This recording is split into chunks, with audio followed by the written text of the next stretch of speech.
لعامودێ یا جەزیرە ڕۆژئاوای کوردستانê Kurdên êzdî serê sala nû ya naskerî çarşemba sor pîroz kirin. Got keleporê êzdiyatiyê de wek roja destpêka jiyanê tê binavkirin.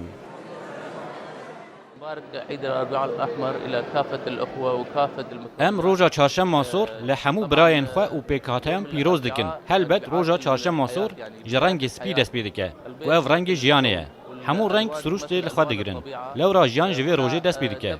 هو کسر سالانو تی بناف کرن. طبعا انبعاث الحياة تبدأ الحياة من هذا العيد، عيد الرأس السنة اليزيدية هذا يسمى فيها.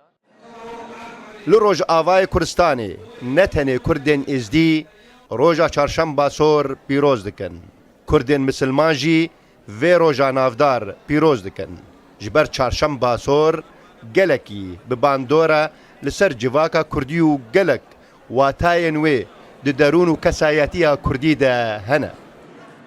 نحن كمسلمين في هذا اليوم المبارك ام وک مسلمان دوی روزا پیروز دا روزا سر سالا ازدی چهارشنبه سور پیروز دکن و هویا روزا خوش گل ازدی و حمو پکاتیان را دخوازن دوی روزه دا خدای مزن دست به هبونه کر دوی روزه دا جیان سر عرده دست بکر براین من ازدی جی باوریا وان پیته افروج به سروشت جوان و گرداییه دمها نیسانا گشتار ده که سروشت جوانترین دیمن و رنگ خدا دیار دبه ام وی روزه حمو میرواتی پیروز دکن